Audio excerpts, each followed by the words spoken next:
창세기 2장 8절에서 17절인데요. 제가 광고를 하나 빼먹어서 찬양이 계속 나왔던 것 같아요. 사진이 좀 준비되어 있습니다. 교회 주변 사진이 좀 있는데요. 한번 보여주세요. 네, 요즘 교회 주변 양옆으로 저렇게 가벽이 다 생겼어요. 공사를 하면서 이제 철심을 깊게 박아서 6m 되는 벽이 생겨서 이제 본격적으로 공사가 진행이 됩니다. 뒤편이 어떤지 궁금하실 것 같아서 옥상에 서서 사진을 찍었습니다. 다 저렇게 깎아냈고요. 다 철거가 된 상태입니다. 그래서 저렇게 크게 벽이 다 둘러싸여져 있어요. 그래서 이렇게 공사가 진행되는데 성도님들 기도가 좀 많이 필요한 것 같아요. 기도 열심히 해주셔서 교회 주변이 아름답게 잘 꾸며질 수 있도록, 또 교회가 잘 사역할 수 있는 그런 지역이 잘 조성되도록 우리 기도로 힘써주시면 감사하겠습니다. 네, 이상이고요. 하나님 말씀 봅니다. 바로 말씀 읽도록 하겠습니다. 시작. 여호와 하나님이 동방의 에덴에 동산을 창설하시고 그 지으신 사람을 거기 두시니라. 여호와 하나님이 그 땅에서 보기에 아름답고 먹기에 좋은 나무가 나게 하시니 동산 가운데에는 생명나무와 선악을 알게 하는 나무도 있더라. 강이 에덴에서 흘러나와 동산을 적시고 거기서부터 갈라져 네 근원이 되었으니 첫째의 이름은 비손이라. 금이 있는 하윌라 온 땅을 둘렀으며 그 땅의 금은 순금이요 그곳에는 베델리엄과 호마노도 있으며, 둘째 강의 이름은 기혼이라. 구스 온 땅을 둘렀고 셋째 강의 이름은 히데겔이라. 아수르 동쪽으로 흘렀으며 넷째 강은 유브라데로다. 여호와 하나님이 그 사람을 이끌어 에덴 동산에 두어 그것을 경작하며 지키게 하시고, 여호와 하나님이 그 사람에게 명하여 이르시되 동산 각종 나무의 열매는 네가 임의로 먹되 선악을 알게 하는 나무의 열매는 먹지 말라. 네가 먹는 날에는 반드시 죽으리라 하시니라. 아멘. 네, 하나님은 어떤 분이신가 라는 제목으로 하나님 말씀 전합니다. 이번 한 주가 이제 한파가 지나가고 난 그 한 주였잖아요. 교회도 이 한파의 영향력 안에서 자유로울 수는 없었습니다.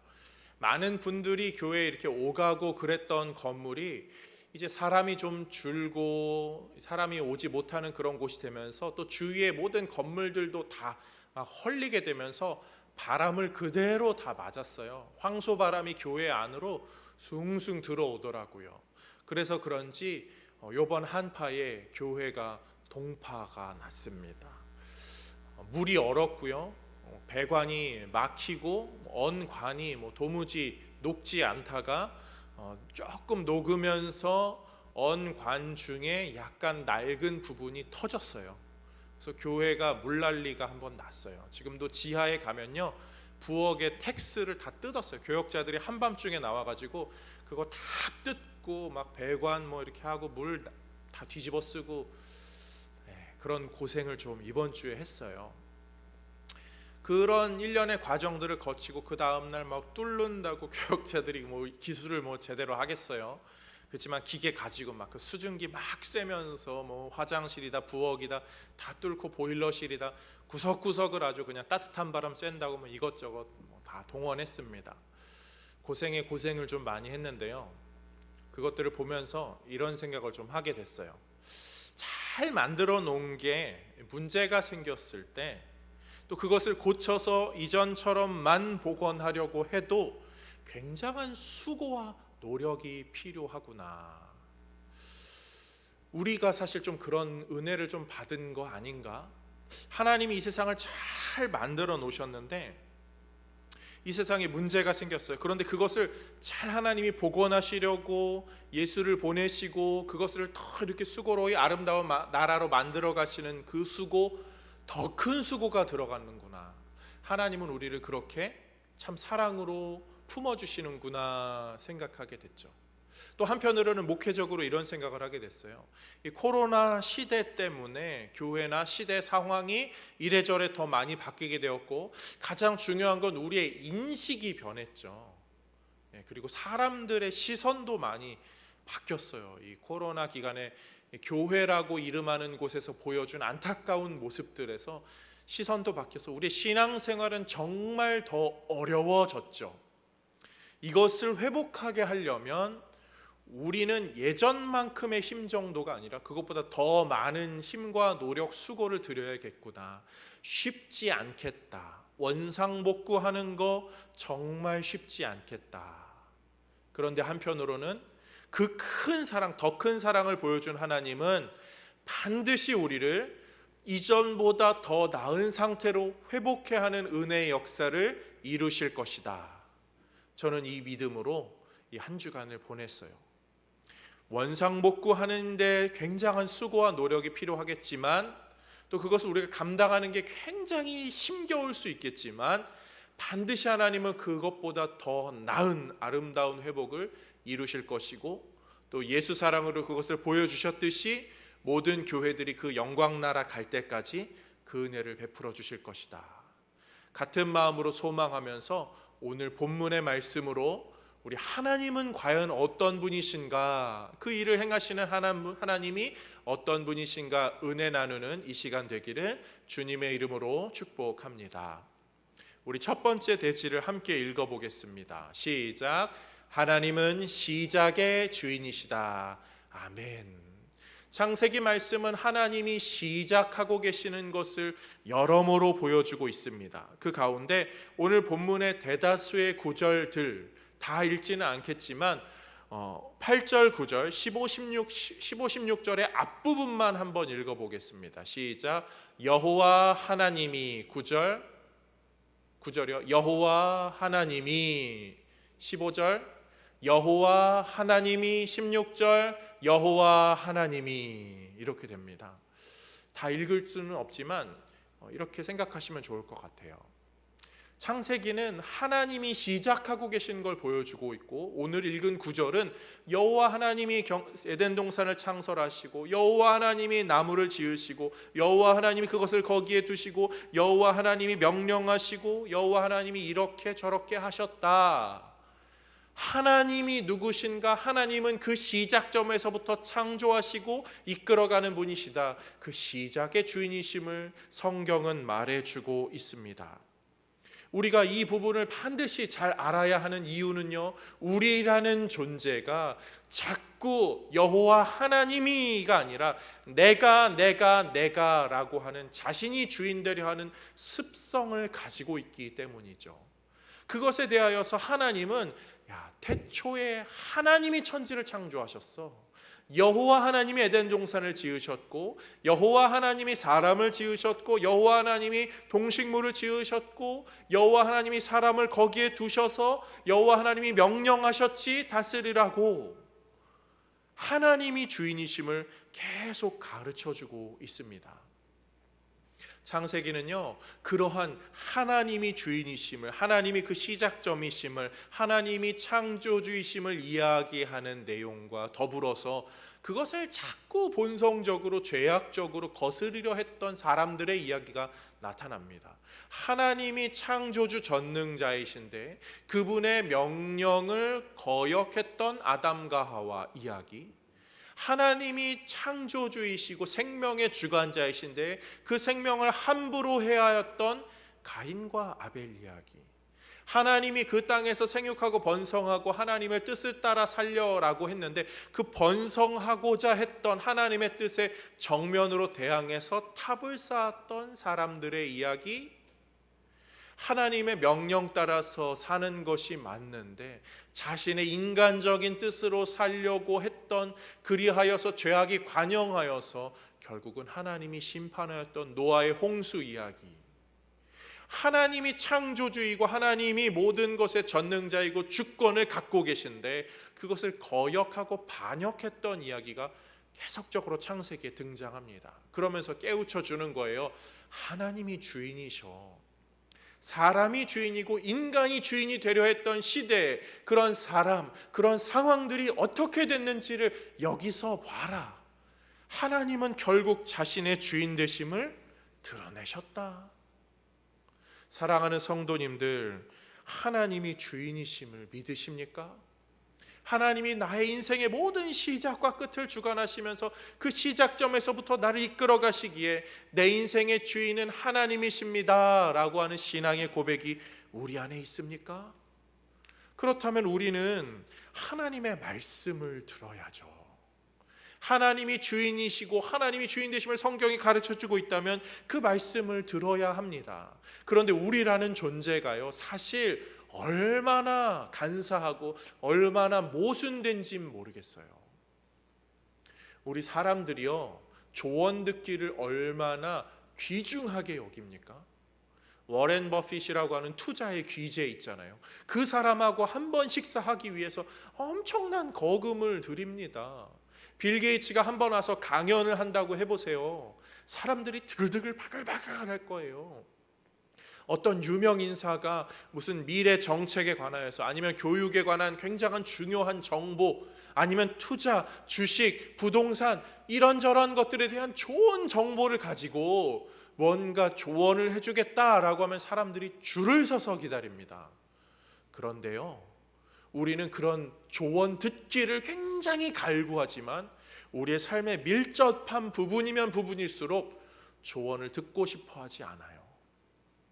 운전을 할 때요, 옆자리에 앉은 사람이 그 왜 이쪽으로 가? 저쪽으로 가야지 라고 하면은 내가 운전대 잡았는데 내 말만 들어야지 넌 왜 옆에서 참견질이야 라고 하죠. 가정에서 음식을 맛있게 찌개를 막 끓이고 음식을 나물을 착착착착착 예쁘게 막 맛있게 했어요. 그런데 왜 이렇게 짜? 뭘 참견질이야 이렇게 되는 거잖아요. 너무 짠 것 같다는 그런 조언, 이쪽으로 가라는 조언, 그것이요 나의 삶에 밀접하면 밀접할수록 듣기 싫어하고요, 반대로 다른 조언들은 굉장히 듣고 싶어하는 아주 그런 모순된 존재입니다. 적절한 영역에서만 듣고 싶다는 거죠. 그런데 그럴수록 우리가 들어야 하는 조언은 무엇입니까? 멀리 있는 조언 아니에요. 가까이서 하는 조언들을 더 잘 들어야 그게 우리의 인생의 나은 방향입니다. 그리고 우리가 가장 들어야 할 조언은 하나님의 말씀의 조언이죠. 우리가 모르지 않아요. 하나님 말씀 들어야 돼, 하나님 말씀 순종해야 돼, 하나님 말씀 귀한 거야 라고 하지만 하나님 말씀 듣기 힘들어, 하나님 말씀 듣기 어려워, 부담스러워, 순종하는 거 좀 껄끄러워, 나의 중심에 관련된 조언들, 그것은 오직 하나님의 말씀으로부터 올 수 있는데 그것은 중요한 것을 알면서도 그것을 자꾸 거부하려는 인간의 습성, 악한 본성이 우리 안에 있다. 그런 성도님들에게 제가 간곡하게 부탁드립니다. 사랑하는 성도님들, 우리 하나님은 우리의 창조주이세요. 우리를 만드신 분이세요. 우리를 가장 잘 아시는 분이시고요, 우리에게 가장 필요한 조언을 해주실 수 있는 분입니다.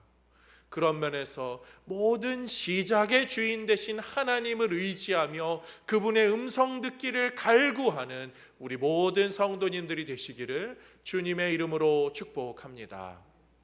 두 번째로요, 하나님은 과정의 주인이시다. 우리는 기억해야 합니다. 하나님은 시작의 주인일 뿐 아니라 과정의 주인이시기도 하다. 이 말은 하나님이 뭔가 불완전한 것을 만들어서 잘 만들어가는 분이다 이런 것을 의미하는 것은 아니에요. 하나님이 만드신 것은 보시기에 심히 좋았더라라고 하는 것들이죠. 그런데 그것들을 이미 하나님은 잘 만드셨지만 더 아름다운 영역으로 이끌어가기 위하여 적시적절한 곳에 배치하시는 일까지도 하나님이 하시죠. 모든 과정에 하나님이 관여하신다는 거예요.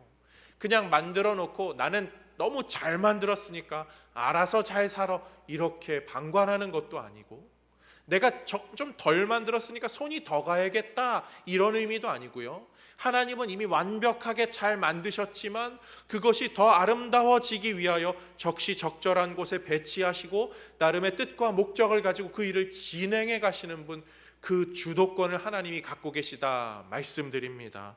오늘 본문 8절 말씀을 한번 읽어보도록 하겠습니다. 시작. 여호와 하나님이 동방의 에덴에 동산을 창설하시고 그 지으신 사람을 거기 두니라.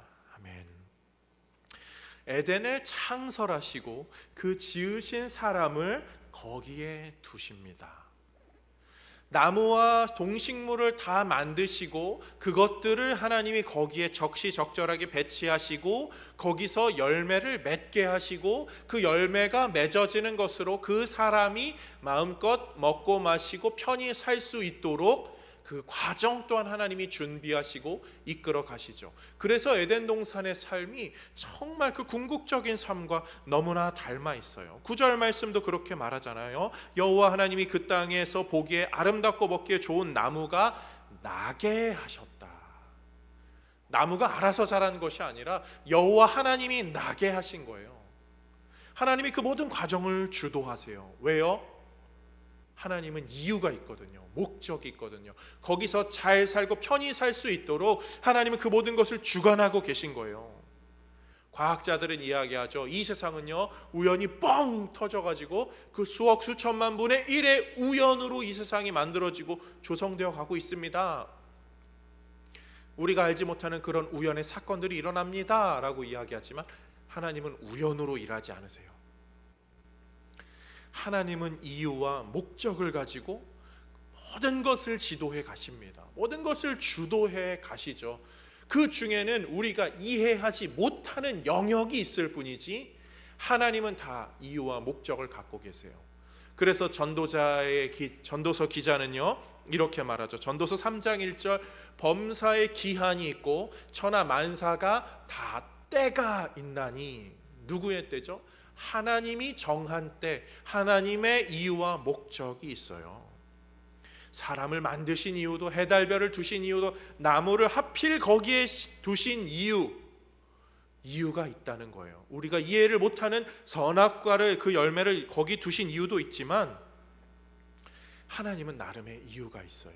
능력을 주세요. 생육하고 번성하게 하고 이름을 짓게 하고, 그 능력을 주신 것도 이유가 있어요. 그런 능력을 그냥 준 게 아니라 이름을 지어야 하니까 그 능력을 주신 거죠. 나름의 이유를 하나님은 분명히 갖고 계세요. 우리 여기서 조금만 더 깊게 생각해 봅시다. 하나님이 능력을 주세요. 그 말은요, 내가 이것을 할 수 있는 능력이 있다. 그런데 반대로 말하면 저것은 할 수 없는 것, 그런 능력은 나에게 라는 의미도 되죠.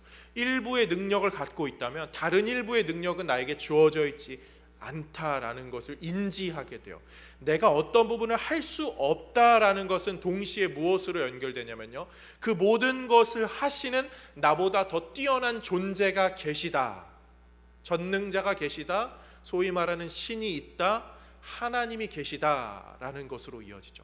하나님이 계시다, 나보다 뛰어난 분, 나보다 능력이 많은 분, 나에게 능력을 주신 분, 그분이 계시다라는 의미는 곧 내가 그분을 의지해야 한다, 나보다 강한 분, 나보다 능력 있는 그분을 의지해야 한다라는 내용으로 이어지게 됩니다. 우리보다 크신 하나님이 계세요. 그분이 계시다는 것 그 자체로 우리는 그분을 의지해야 하죠. 그런데 그분은요, 그냥 계시는 것이 아니라 우리 인생을 다 주관하시고 과정도 함께 하시며 이끌어 가세요. 그것을 목적과 이유를 갖고 이끌어 가시죠. 그렇기 때문에 그분이 나의 인생에 어떠한 목적이 있다라고 하면 내가 이해하거나 헤아리지 못하는 부분이 있을지라도 그분은 분명히 이유가 있기 때문에 이 일을 나에게 맡기시는 거지, 이 상황을 나에게 주시는 거지, 그래 어떠한 이유가 있을 거야, 하나님을 의지하고 신뢰하며 살자, 이 신앙으로 나아갈 수 있게 됩니다. 그래서 욥기의 기자는 이렇게 말하죠. 하나님이 나를 억울하게 하시고 자기 그물로 나를 에워싼 줄을 알아야 할지니라. 욥은요, 자신의 그 고난 상황에서요, 하나님이 나를 억울하게 하셨다. 그래, 나를 억울하게 하신 분은 하나님이셔. 그런데 하나님은 이유와 목적이 있으신 분이야. 어떠한 뜻이 있겠지. 내가 이 억울함을 감내해야 하는 이유가 있겠지. 그 신앙으로 가요. 사도 바울은요, 로마서에서 그 하나님을 어떻게 표현하고 있습니까? 함께 읽어보도록 하겠습니다. 11장 33절 시작. 깊도다 하나님의 지혜와 지식의 풍성함이요 그의 판단은 헤아리지 못할 것이며 그의 길은 찾지 못할 것이로다. 아멘. 헤아릴 수가 없어요. 우리가 하나님을 다 헤아린다면 하나님이 아니죠. 우리가 헤아릴 수 없는 영역이 있기 때문에 그분이 하나님이십니다. 믿지 않는 사람들이요, 신자들에게 이렇게 도전하죠. 야, 하나님이 있냐? 증명해봐. 증명이 되는 건 하나님이 아니에요. 증명할 수 없기 때문에 하나님이신 거죠. 우리가 이해할 수 없는 부분이 있는 것이 당연해요. 왜 선악과가 있어야 되는지, 왜 죽음이 있어야 되는지, 하나님은 선이라고 하시는데 왜 이 세상에 악이 존재해야 하는지 우리가 이해할 수 없고 설명할 수 없어요. 완벽하게 다 납득할 수 없어요. 그렇지만 우리는 그것을요, 믿음으로 받아들이는 거예요. 그래, 내가 할 수 없는 영역이 있더라. 내가 이해할 수 없는 영역이 있더라. 그런데 그 이해할 수 없는 영역이 존재하는 이유는 그것보다 크신 하나님이 계시기 때문이지, 나는 그 하나님을 믿어. 그 신앙으로 우리는 살아가는 거예요. 그래서 하나님이 나를 여기에 두신 이유가 있어. 하나님이 지금 나에게 이 시련을 맡기신 이유가 있어. 이 터널을 지나가게 하신 이유가 있어. 그분의 이유가, 목적이 있음을 나는 신뢰해. 이 신앙으로 이 어려움의 때에, 나에게 주어진 고난과 시련의 때에 이것이 주어진 이유가 있음을 인식하고 하나님을 의지할 줄 아는 우리 성도님들이 되시기를 주님의 이름으로 축복합니다. 마지막 세 번째로요, 하나님은 완성의 주권자이시다. 우리가 기억하면 좋겠습니다. 하나님은 시작의 하나님이시기도 하고 모든 과정의 하나님이시기도 하지만 그것을 완성하시는 분이 우리 하나님이십니다. 오늘 본문에서 그 완성을요, 하나님은 한 걸음 한 걸음 이루어 가시기 위하여서 에덴 동산을 지으시고 그 중간에 우리가 알 수 없는, 왜 있어야 하는지 이해할 수 없는 존재를 그 안에 두시죠. 무엇이죠? 선악을 알게 하는 나무입니다. 성경 구절을 한번 읽어보도록 하겠습니다. 9절, 16절, 17절 한번 읽어주세요. 시작. 여호와 하나님이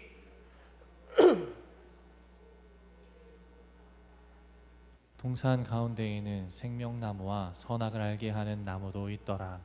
여호와 하나님이 그 사람에게 명하여 이르시되 동산 각종 나무의 열매는 내가 임의로 먹되 선악을 알게 하는 나무의 열매는 먹지 말라.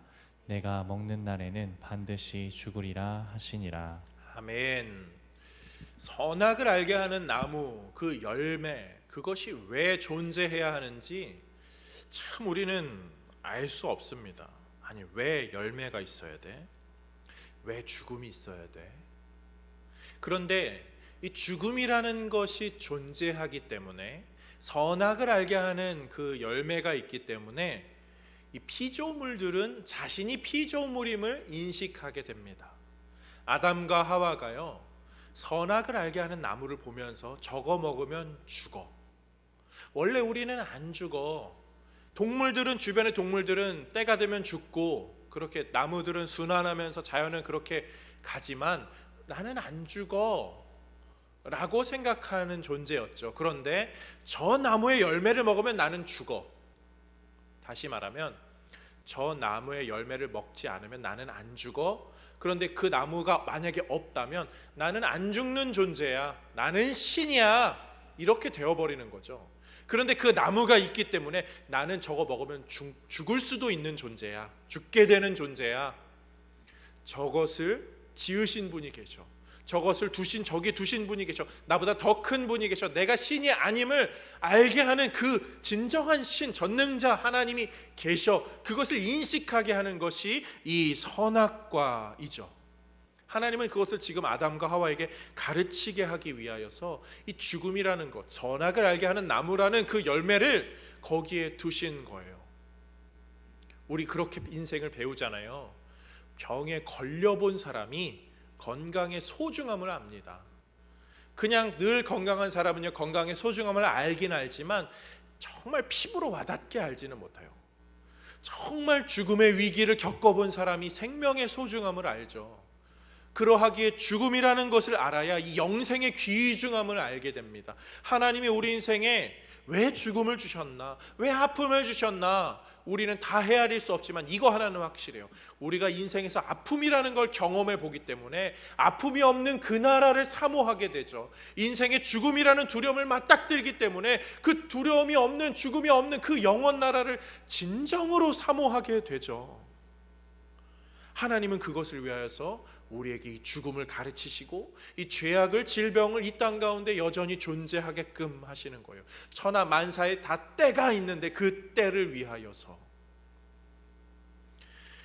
그런데 우리가 이 본문을 보면서 한 가지 굉장히 사모하고 흠모할 만한 것 하나를 발견하게 됩니다. 그 죽음과 그 죄악과 그 질병의 모든 것에서부터 자유하게 하는, 죽음으로부터 자유하게 하는 한 매개체가 본문 안에 등장하죠. 9절 말씀 읽어보겠습니다. 시작. 여호와 하나님이 그 땅에서 보기에 아름답고 먹기에 좋은 나무가 하시니 동산 가운데에는 생명나무와 선악을 알게 하는 나무도 있더라. 정확하게 뭔지는 모르겠는데 생명나무가 있대요. 즉 그것을 만약에 그것이 어떠한 역할을 하는지도 우리는 정확히 알 수 없어요. 뭐 이렇게 만약에 그것을 먹으면 뭐 10년, 20년 젊어지는 건지, 아니면 막 아픈 상황에서 그걸 먹으면 병이 싹 낫는 건지, 아니면 수명이 어느 정도 다 해간다라고 했을 때 먹으면 더 늘어나는 건지, 뭐 그런 것은 정확히 알 수 없죠. 그런데 이 생명나무라 이름하는 것, 이것이 있다면 정말 그 영생이 되는구나. 어쨌든 그게 뭔지 모르겠지만 생명나무가 있으면 좋겠다라는 생각을 하게 되죠. 그런데 그 생명나무가 어떻게 됐죠? 아담과 하와가 범죄함으로 인하여서 에덴 동산에서 추방되고 거기는 화염검으로 지켜지게 됩니다. 즉 단절됐어요. 우리가 생명나무로 갈 수 있는 길이 다 막혀버렸죠. 그런데 성경에요, 이 생명나무라 이름하는 곳이 이 잠언과 요한계시록에 등장하는데요. 잠언은 이렇게 말합니다. 3장 18절 읽어주세요. 시작. 지혜는 그 얻은 자에게 생명나무라. 지혜를 가진 자는 복되도다. 아멘. 이 지혜가 생명나무라고 이야기하죠. 그런데 그 지혜가 생명나무면 지혜를 그냥 추구하면 되나? 그 잠언이 온전히 말하는 그 참지혜가 무엇인 줄 알죠? 예수 그리스도를 의미하잖아요. 그리고 그 지혜, 예수 그리스도를 믿고 따르는 자가 가는 그 나라, 하나님 나라, 그 요한계시록에서 말하는 그 나라에는 뭐가 있습니까? 이 계시록 2장 7절만 읽어보겠습니다. 시작. 귀 있는 자는 성령이 교회들에게 하시는 말씀을 들을지어다. 이기는 그에게는 내가 하나님의 낙원에 있는 생명나무의 열매를 주어 먹게 하리라. 아멘. 이 계시록과 이 잠언에는 생명나무라는 것을 몇 번 더 설명을 하는데, 이제 그 참지혜, 그리고 참지혜 예수 그리스도를 통해서 갈 수 있는 그 나라에는 우리가 그 생명나무를 다시 만나게 된다 말해요. 그런데 그 생명나무가 그 왜 예수 그리스도라고 하죠? 그 나무이신 그분이 자신에게 접붙임 받는 모든 가지들을 생명으로 살리게 하기 때문이죠. 그런데 그 나무 대신 예수 그리스도가 저 하늘에만 계신 것이 아니라 어떻게 하셨죠? 이 땅 가운데 내려오십니다. 자신에게 접붙여라, 너희들이 와서부터도 될까 말까 한 판인데 그분이 직접 내려오세요. 그리고 그분이 어떻게 하셨죠? 스스로 고난 당하시고 스스로 죽으셨어요. 그리고 그분이 그 나무가 될 뿐만이 아니라 무엇이 되셨죠? 고린도전서 15장 20절부터 22절 말씀 함께 읽어보겠습니다. 시작. 그러나 이제 그리스도께서 죽은 자 가운데서 다시 살아나사 잠자는 자들의 첫 열매가 되셨도다. 사망이 한 사람으로 말미암았으니 죽은 자의 부활도 한 사람으로 말미암는도다. 아담 안에서 모든 사람이 죽은 것 같이 그리스도 안에서 모든 사람이 삶을 얻으리라. 아멘. 아멘.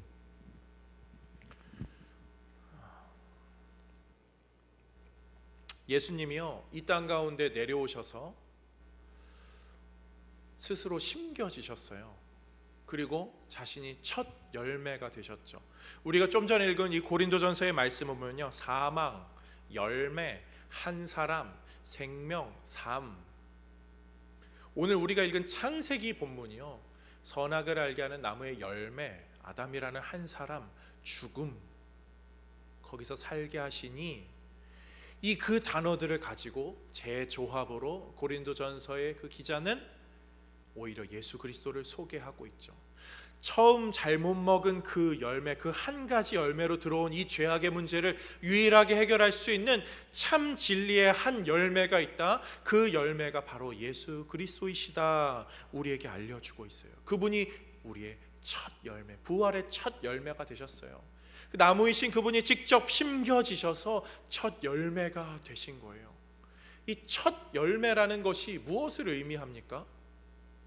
히브리 문학에서의 첫 번째라는 것은요, 완전하다.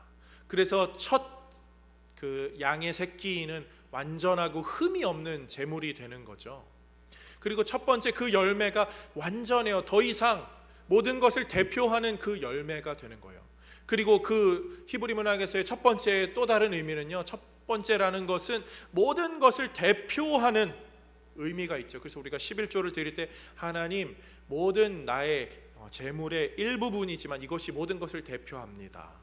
우리가 일월화수목금토 이렇게 가는 이유가 일주일의 모든 날들을 대표하는 주의 날, 내가 이 날을 예배로 하나님께 드립니다. 다른 날을 다 담고 있는 의미, 다른 날도 다 그렇게 살겠다는 의미죠. 사과나무에 사과가 쫙 열려요. 가장 첫 번째 열리는 열매가 사과예요. 그러면요, 우리는 그걸 보고요, 이 나무는 앞으로 사과만 열매 맺는 것을 알게 됩니다. 그것이 첫 번째 열매, 첫 열매의 의미죠.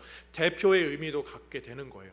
예수님이 부활의 첫 열매가 되셨다는 것은 그 선악과를 먹음으로 죄악으로 다 물들어진 그 앙상한 가지들이 예수님이 부활의 첫 열매가 되심으로 새로운 부활의 열매를 맺으신 이후로부터는 우리가 다 그거와 똑같은 열매를 맺게 된다. 즉 그분으로 말미암아 우리는 그 부활, 그 하나님 나라의 생명나무로 연결되는 그 나라로 능히 가게 된다. 우리는 그것을 배우게 돼요. 또 그것을 믿게 되죠. 그분이 첫 열매이시기 때문에 의심하지 않고 두 번째, 세 번째 열매 되는 우리는 반드시 그 열매로 똑같이 열매 맺을 거야 인식하게 됩니다. 그리고 우리의 대표가 되시는 첫 열매 되신 그분은 흠이 없고 완전하고 모든 죄값을 짊어지시고 죽으시고 부활하신 분이니까 우리는 그런 면에서 예수 그리스도를 의지할 수밖에 없고 그분만 바라볼 수밖에 없습니다. 사랑하는 성도님들, 오늘 말씀을 정리하며 한번 떠올려 보겠습니다. 하나님은요, 이유와 목적을 갖고 계세요. 예수 그리스도로 이끌어 가시기 위해, 그것을 완성하시기 위하여 시작, 과정, 끝까지 다 주도하시는 분이시죠. 우리가 헤아릴 수 없는 부분이 있지만 하나님은 분명히 이유와 목적을 가지고 그것을 이끌어 가십니다. 그 사실을 아는 우리는요, 이렇게 생각할 수 있어요. 왜 하필 내가 이런 고난을 당해야 돼? 이게 아니라 왜 내가 이런 아픔과 시련 속에서 살아야 돼? 억울해. 이게 아니라 내가 여기 있어야 하는 이유가 있구나. 바꾸어 말하면 하나님께서는요, 너가 여기에 있어야만 하는 이유가 있어서 너를 거기에 둔 거야. 지금 이 세대야말로 하나님의 그 큰 은혜를 경험하게 될 그 세대이기 때문에, 감당할 수 있기 때문에 코로나라는 시련을 주셨다. 왜 하필 나야가 아니라 나여야만 하기 때문에 하나님이 우리를 여기에 두신 거예요. 그 시작과 과정 끝까지 이루어가는 여러 순차적인 상황 속에서 그 시대 그 자리에 꼭 맞는 사람들을 적시적소에 하나님이 배치하셨죠. 그래서 우리가 지금 여기에 존재하고 있습니다. 왜 하필 나야가 아니라 나여야만 하기 때문에. 왜 지금 우리가 이런 시대를 겪어야만 하나? 우리가 감당할 수 있기 때문에 하나님이 두신 거예요. 감당 못할 세대였으면 아예 이런 시련이 찾아오지도 않았겠죠. 우리니까 감당할 수 있으니까 하나님이 지금 이 시련을 걸으라 하시는 거죠. 끝까지 인도하실 하나님이요. 그런 면에서 지금 어두운 골짜기, 어둠의 터널을 지나가고 있는 우리 사랑하는 동성교회 성도님들, 언제 끝날까 고심하고 있지만 기미도 보이지 않고 제대로 되는 건지도 모르겠지만 우리니까 감당할 수 있어서 하나님이 두셨다. 이 사실을 기억하시면서 그래, 하나님이 나를 여기에 두신 이유가 있어. 하나님이 지금 나를 여기에 두신 이유가 있어. 하나님의 그 뜻을 내가 따라가야겠다. 이 신앙으로 전진하며 한 걸음 한 걸음 걸어가며 잘 견뎌내는 우리 모든 성도님들이 되시기를 주님의 이름으로 축복합니다. 함께 기도